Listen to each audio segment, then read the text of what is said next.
love the idea of having a crack and creating your own destiny and living your own life, I guess, as such. When we started, sort of real opportunity to sort of focus on the people side of the business.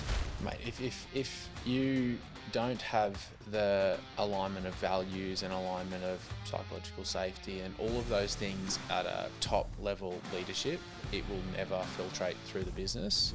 Let's focus on the people and the people inside the business, and then the outcomes of, you know, quality projects, happy clients, happy subbies. All of this will be an outcome and a byproduct of focusing on the people that come and deliver. Bro, episode 2, take 2. Take 2. Welcome back, man. We a few technical issues on the first one, but that was a practice run. So bigger and better. Way better. Way better. I've actually rehearsed it about 6 times and I got here. I was like, look, I have all the questions, but mate, here we are. Welcome back. Thanks for giving me another hour of your life. Appreciate it. It's looking forward to it. Yeah, it was good. I enjoyed the first conversation immensely, and I'm just fortunate enough that we get to do it again, bro. So here we go. Here we go. Mate, fresh off the rugby 10s. Tell us about Melrose's involvement in that. You guys had obviously played that before. Yeah. What made you guys get amongst that? What was the benefit to the business, and how'd you guys go? Yeah, so I've been involved in that since I think 2016, 2017, back in the day. And it's a day that supports young care, which is, you know, quite a good charity around helping home young people with a disability and making sure that they actually get to live a life of a independent person rather than supported by their parents and whatnot, which is cool. Yep. And you get to run it straight at some mates too. And then obviously I played footy all my life. Retired last year, which has made this year a bit more challenging, a bit more sore on the body. 100%. Joints are still sore, still hurting nearly a week later. But that's all right. But yeah, no, so it's for a good charity. Done it for a long time. It's just like such a good day. There's a bunch of builders, a lot of property people. Breaks down the walls and the ice too, eh? You know, you're all around a footy field. You jump between tent and tent, just chat to a lot of different people in the day. You get to play some footy, have some fun, drink some beers. It's always good. Mate, it's always good fun. So yeah, sick. Just mate, next year we'll wait and see whether I'll strap the boots on again, because just from the sidelines coaching. Still feeling it today, and we'll see. Awesome. Mate, again, I think we touched on in the first one the growth of the business, and obviously being a fellow managing director of a business myself, some of the challenges, regardless of, we're in the same industry, obviously construction, two different business types, obviously, one on one side and one on the other. The relationship between both of our businesses has grown over the last probably, bro, I think we were talking 10 years since our first initial contact when you were at ATG and I was at Quick Alley. Mate, there's been a lot of path travelled since then. You guys have kicked off a business that from the outside in just looks like it's just hitting stride after stride. The growth from the outside, the branding is clean. What was the catalyst for you to make that decision, going from an employee from where you were to sack up and go out and risk it all for what leap of faith? Yeah, 100%. Yeah, I guess you know, I always you know, from a young age, I liked the idea of doing something for myself and creating something on my own. Not knowing, you know, when I was younger what that exactly looked like or why that was the case, but just love the idea of having a crack and creating your own destiny and, you know, living your own life, I guess, as such, by designing a business that is not only an awesome business, but, you know, works for you personally. So I guess when we started, Lockie, Tommy and I saw sort of real opportunity to sort of focus on the people side of the business. It does look like a big focus of your guys, like the culture. Yeah. That's one of the reasons why I think the catalyst for the success of Melrose has been. Yeah. And I've taken it internally too. Like I took that lens and looked through our business, and why we've sort of had the success that we've had is because I think it's not just a focus on outside in terms of profit or money-making opportunities. Like when you get to look inside and build that team and look at that culture from inwards, seeing what you guys are doing and the hype around people Yeah. that work there and just energy levels, man. Just being able to curate energetically aligned people within the business is fun for me. Same for you. Yeah. So sort of had that idea of concept of people and like wanting to, rather than like the saying of like focus on the process and the outcome will sort itself out. Like don't focus on the outcome. Like let's focus on the people and the people inside the business, and then the outcomes of, quality projects, happy clients, happy subbies, a profitable business, a safe business, a quality business. Like all of this will be an outcome and a byproduct of focusing on the people that come and deliver day to day on those outcomes. Yeah, that's a unique perspective on that, because it's like sometimes you focus on the outcome instead of what generates the outcome. Yeah, I like that thought process. So for us, that was like, let's focus on that, and then the outcomes will come. And like that might be some short-term pain in the sense of like, we need to hire to invest in bringing people on for, because we've got this upcoming work and we need people and the skill sets there to be able to do that. And are you thinking that, like when you're looking at hires, are you guys thinking about that in a short or a long-term position? What I mean by that is, I had a conversation the other day about looking to build out our team specifically, leadership, senior management, whatever that looks like.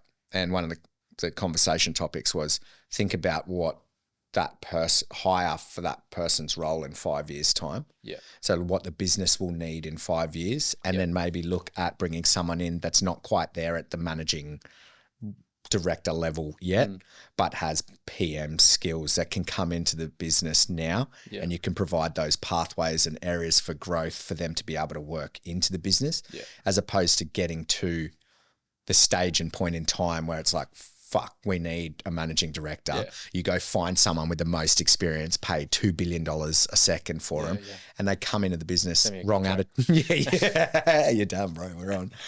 And they come into the business, bad habits, whatever it is, just not aligned. Is that how you guys are sort of? We've definitely proactively tried to hire, especially with like our overhead corporate staff, your project staff. We generally try and be ahead of the curve, but you're unfortunately dictated by clients, and when you win work, what you win, you don't know exactly what you win. So that has its ups and downs, and that's just the industry we're in. But like from a corporate overhead perspective, like we hired a financial controller within the first month of sort of once we'd won a job within trading, because we're like, we need to know where our finances are at. And like, I get it. Lockie gets it. Like we're not idiots, but we also need someone controlling a management reports monthly to make sure that this is what you're making each month. This is your forecast. This is what it looks like. So we have that data live in front of us, and we can make accurate decisions. I think you guys, you spoke on last time, you guys were really focused on sort of setting what that long-term vision and goal was prior to even starting to trade, getting down to the values of the business, setting that leadership accountability, which I think is massive for people that are thinking about doing it and probably not sure of where to start. Is regardless of what it looks like, you may not turn around and turn into a $40 million per year builder at the start, but thinking about having those values in place first to then make the decisions of the business from there. It's taken us 5 years to get to the GPS point of what our business wants to be, of like the best place to work for and with. So it's like an over-encompassing value that we can sort of reverse engineer what that looks like. Like if we want scaffolders to come and have the best time and be the best place to work for, how do we reverse engineer that?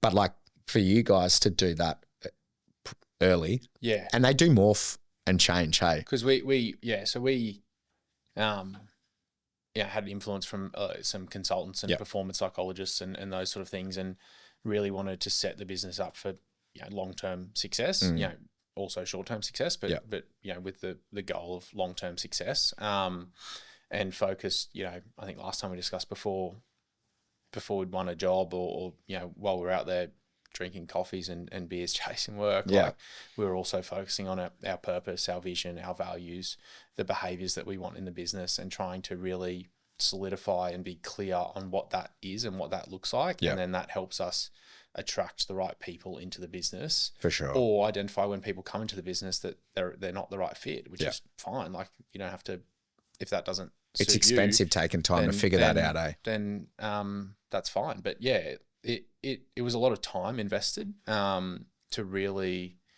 get that right and know, sort of like identify what it is it means to work at Melrose or come into Melrose and what the expectations are. And, you know, you mentioned the word culture before, like actually have a love-hate relationship with that word culture. No, there's so many different words like that. It's such a buzzword, right? Like everyone just goes, I didn't like that company because it had a bad culture. It's like, well, what is their culture? So like, how do you know that they're not actually living up to their culture? It's just, that doesn't suit you as an individual. Like, I think there's some, you know, financial company in the States, one of our, I think Jonah, one of our performance psychologists told us this. It's like, their value or vision for the business is like, come in young, we'll make you money, we'll make you a millionaire by the time you're 30. It's like, they don't care if you're healthy, you work 24 hours a day, you know, whatever it is. Like, they don't care about that. What they said is that they'll make you a millionaire by the time you're 30 if you come and work for them. And at least they're clear. They probably achieve that, right? Doesn't mean that they care about you personally whatsoever in every other aspect. And like, what you can respect about that is that they're clear and like, this is what it is to come and work in the business. And like, for us doing the work around vision, values, behaviors, and whatnot, we can be clear of like, this is what we want. And like, we want people to come in like around our values that care. Yeah.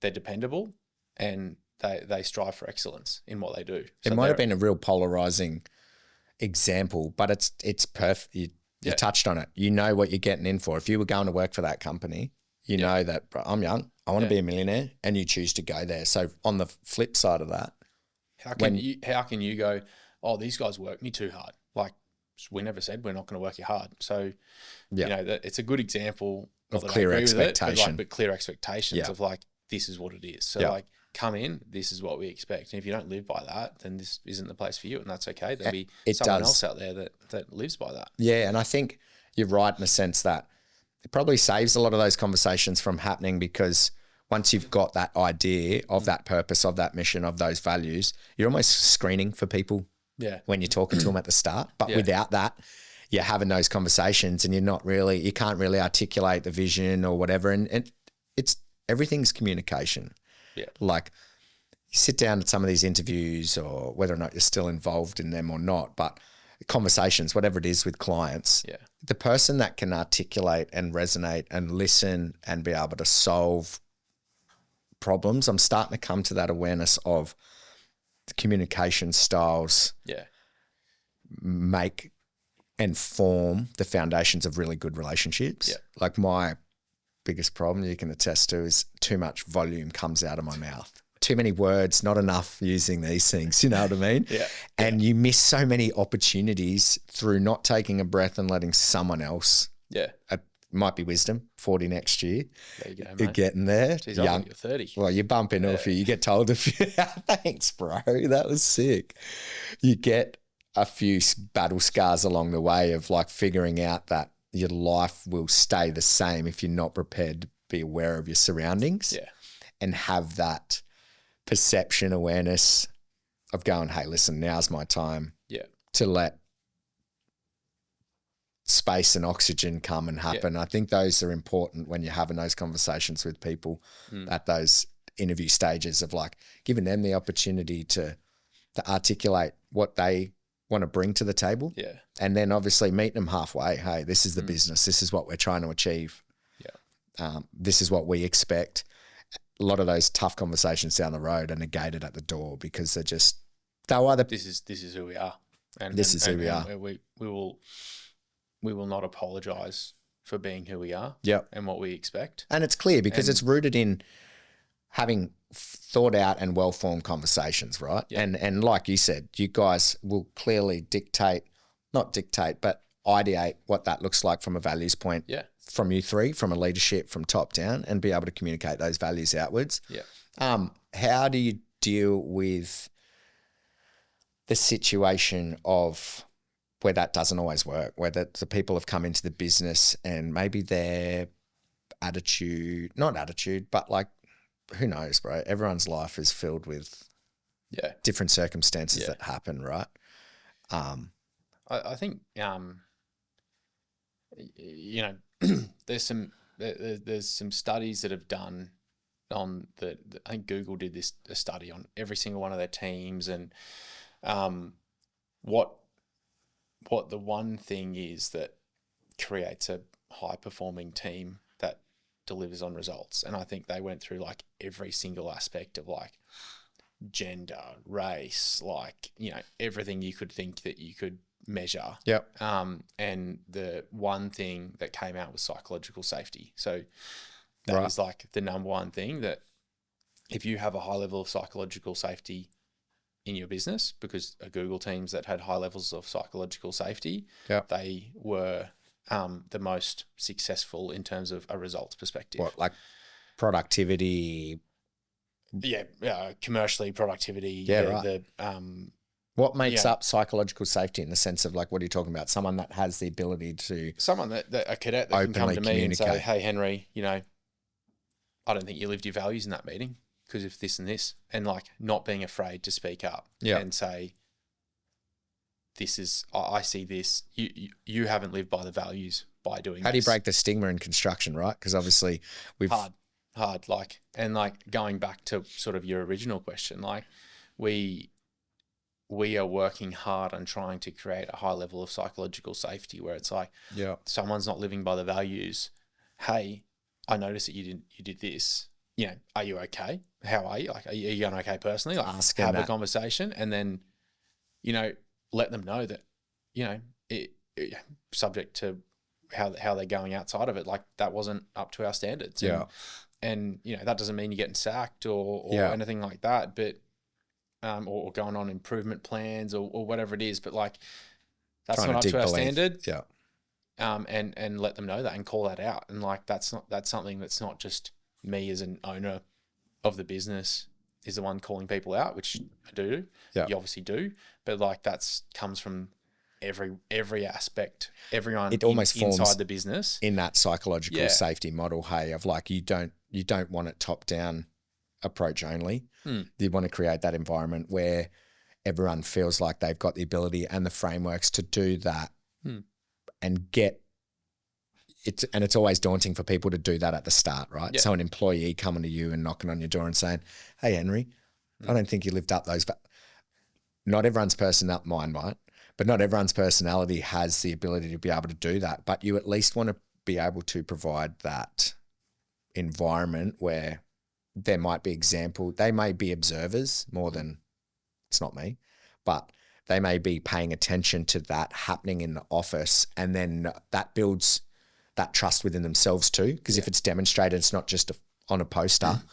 Hey, come and tell us. They need to see it happen. They need to see it happen. And like, you know, Lockie and I have had some, you know, good, respectful, robust debates in the office in front of people. And it's like, we're doing it because we care about the business and we want the best result for the business, not because I dislike him or hate him. It's like, we're here and we see two different avenues to get an outcome or result. And I'm trying to explain why I think my and if you can demonstrate that and vice versa, and we're having a constructive, robust debate, which could be perceived as an argument and a blow up or whatnot, but at the end of the day, like the level of care and respect is there, so that those lines aren't crossed, and by showing the people that helps them bring that along. And I also think like when they come to it with an issue, it's like, thank you. Like your first response should be like, thank you for bringing this to my attention,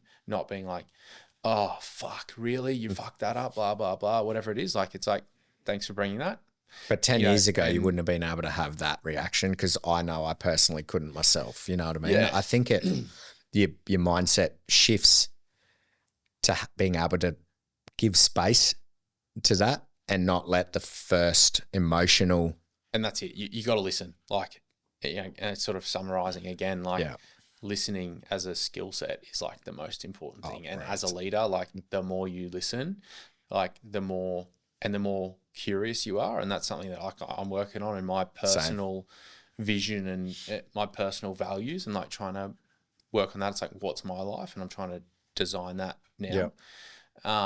And like curiosity to me is something that I think is really important. Like I find that I'm actually generally a good listener, but I'm wanting to be more curious and ask more questions and be more insightful and like, well, tell me more about that. Like you made that comment, tell me more. Like let's be more curious about it. With the intention of being able to build out more of an understanding instead of like thinking that you know everything. Yeah. 100%. Like I don't know everything. And it's also, I find it interesting. Like a lot of people out there know a lot. And they see it they're through, young, like, mate, the younger generation, like, I feel like that's somewhat they get a hard, they get challenged a lot around different aspects of like how, some older guys worked and whatnot, different generations, which is fine, right? But what they know about AI, those sort of things, it's like, mate, weren't we in the same position to the blokes that are older than and them again? Like I think you find yourself repeating some of the things that you heard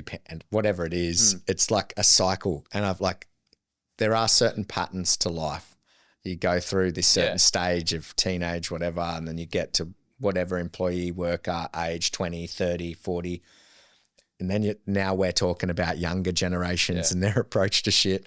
But like people were doing that about us. Yeah. You know what I mean? Like, I do think times have changed. Like I think back in the day, it was very much like, nah, I'm the boss. This is what I do, what I say. Whereas now I do feel like that curiosity or, that's not a psychological safe thing. Like, no, this is the decision. That word would have probably got you punched in the face 20 years ago. Literally. If someone said you're in a builder's office, whatever it is, scaffolders team. Imagine a cadet coming to their manager being like, hey, you didn't live your values today. It's like, well, pack your bags up. See you later. 100%. Like, good luck. But it does. And I think it's improving for the better, right? Because, 100%. But not only that, and I don't think it's, when you talk about creating that example of psychological safety, that psychological safety, because like you said, back in the day, all of our their parents, beating them, depressions, whatever it was, we're getting the ability now to be able to make decisions within our businesses that allow that to be a conversation. Yeah.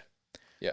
We're able to now be psychologically safe to go, you know what, we're going to make that decision because we've experienced what it's like or what we didn't like in certain roles, past experiences, whatever it is, to be able to form an idea or a concept of how we thought a business could go and better, and having that freedom, taking the risk to be able to do it, and now go, okay, cool.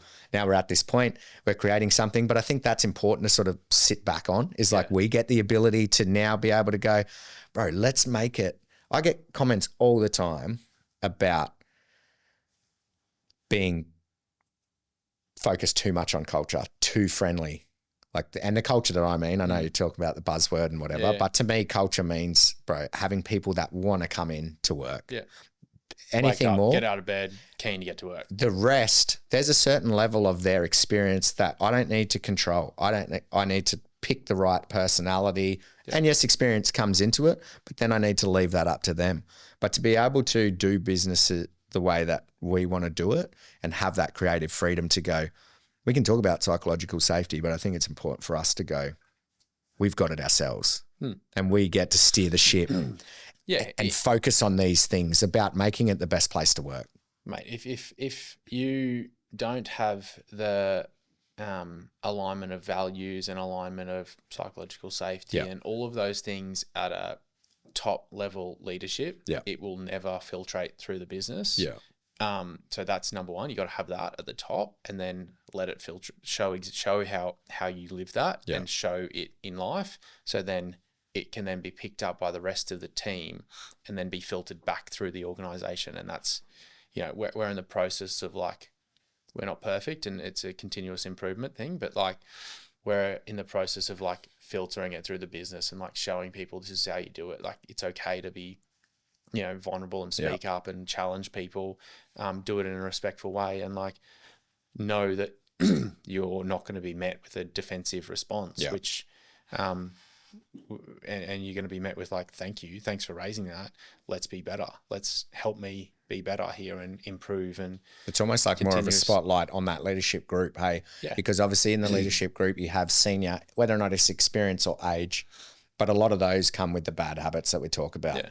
So it's almost like that framework out is just a transparent and vulnerable experience of us getting better at our reactions.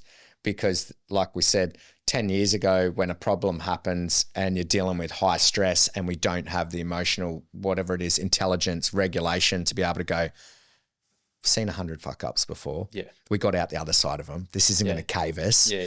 Like, bro, just have a breath before you go and just rip in. Yeah. It's, that's probably the key, is almost like it is a live demonstration of how some of our old shitty habits, whether or not it's ego, whether or not it's experience, whatever it is, are getting shed. Yeah. Once you've dealt with enough issues, you're so confident that you know that like this isn't the end of the world. The sun will come up tomorrow. Yeah. It's okay. Yeah. It's a problem. Let's fix it. Not denying that.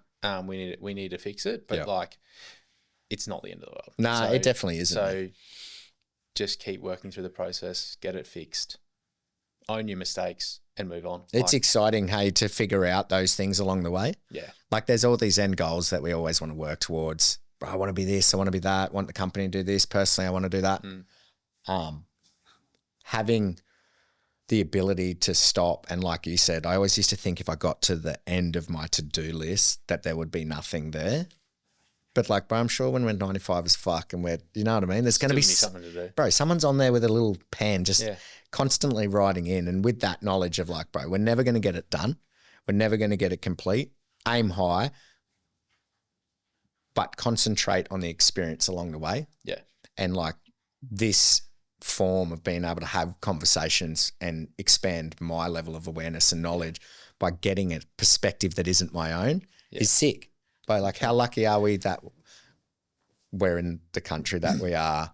We're able to have the life experiences that have led us up to this point to give us the ability to then take that next step and then to be able to create that environment for the people that we're responsible for, not only our families, but our employees now, to be able to make that a sick place. Because, bro, when you think about it and you look back, the places that we worked were doing their best at their current point in time, you know what I mean? But there was obviously something that we both saw that we thought that would be different or better from our perspective that we could then, and then you get there and you're like, fuck, I've got all these grand plans. I want to do it all. And then you realize like, bang, there's still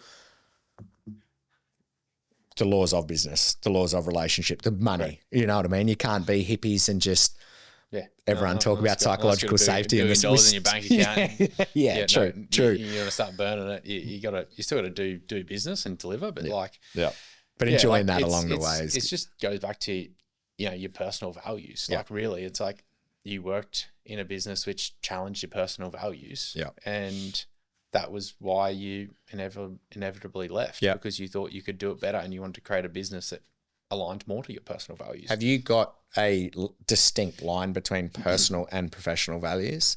For me? Yeah. No. Or are they? I'm working on them. Bit of blended? Look, I'm working on them with Jonah at the moment. Yeah. Like to create Henry's purpose, Henry's vision, Henry's values. Yeah. And that, sort of just in that process of like checking and challenging and like trying to help your values make the decisions in your life, and it becomes harder because you probably have to say no to more things, but it becomes, Jonas says, always becomes rewarding because it's like you're then choosing to do things that align with your values. You're not choosing to do something that doesn't. So that for me is a work in progress, like without daunting. Like you got to be real vulnerable with yourself, and that's to be honest with you, I like that. I'm not the most vulnerable, emotional sort of person, and that's, you sort of got to go deep a bit and like really extract. And you'd never do it by yourself.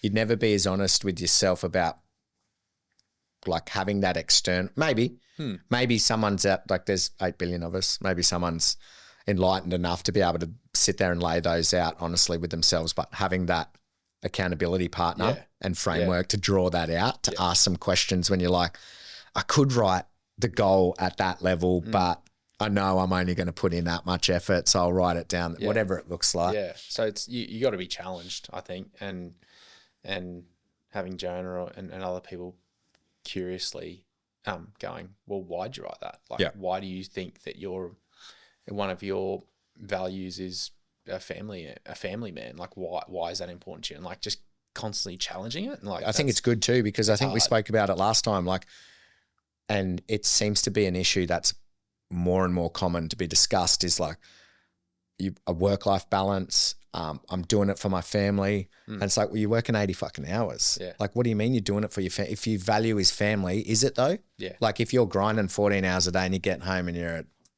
Emily C. bomb to your kids and wife, like that's not really your value? Yeah. Or is it a distraction? And I think like having those clear expectations upon yourself and being able to go, hey, these are my values. Now I can create frameworks around, saying no a bit more. Yeah. Being a bit more present. Everyone's. But it actually, like, to go into that a bit more, it's like, all right, what does that mean? Like, does being a family, having values of family as an example, like, is important to me, right? And probably important to you, right? But what does that actually mean? Does that mean you're going to spend 6 hours with your kids each day? Or does that mean having a metric around being able to, you might work 14 hours a day. Yeah. And like, and that might be okay, because the number one thing for you to show your values of family is to drop your kids off at daycare, or pick them up and read them a book in bed. Like, that might be it. Yeah, and true. That for you is like, I'm gonna be really present and really, really present and really like mindful. What's the word? Like, just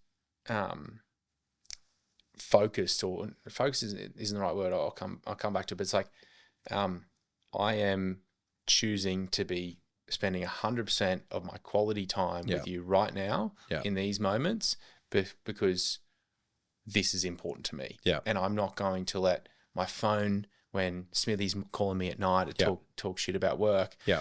Now I'm with my kids now, and this is my family time. And it's like, that doesn't mean I can't drifting away. Yeah. And it's like, what is important there? And it's like, to other people, it might be like, yeah, I want to be there and I want to be, just around for a big portion of time, or is it quality time? Like, what's the importance? And that's like, to everyone, that's different. That's the cool thing about being a person, an individual, is like, you get to choose that. Like, what is important to you? So that's the things that I'm sort of working through now. It's awesome. Like, which is. And how are you doing that? Are you looking at it from a framework of like I'm doing something similar. Literally, it's wild to spin out the synchronicity of strengths, weaknesses, opportunities, and threats, but giving like for personal and business. So like professional, my health, and I've given that to 4 or 5 different people in my circle to get a blunt.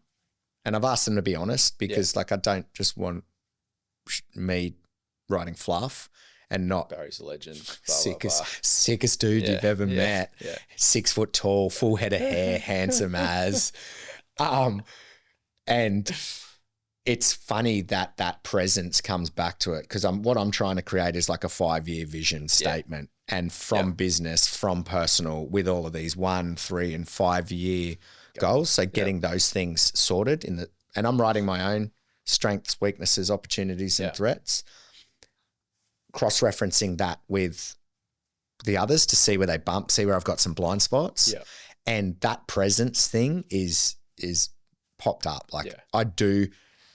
You say, I'm like, yeah, cool. Like yesterday I used to hang out with the wife on Wednesdays. All day I was on my phone. Exactly. She got to me this morning. She's like, fuck, you might as well have worked. Yeah. And I'm like, you're right. 100%. I was just like, you know what?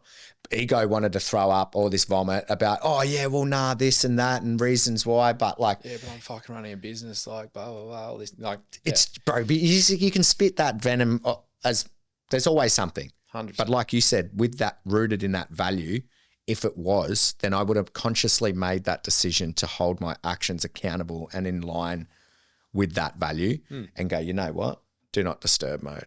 leave that in the car, and when we go out, we're hanging out. Yeah. To actually be there and present. Yeah.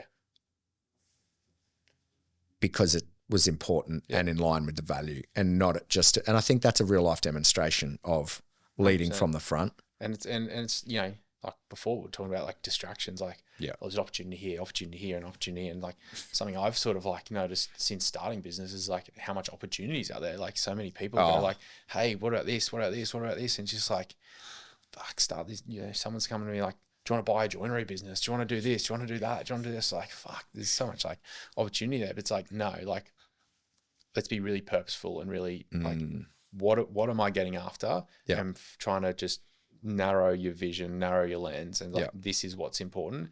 This is what I'm doing, and this is the journey that I'm on.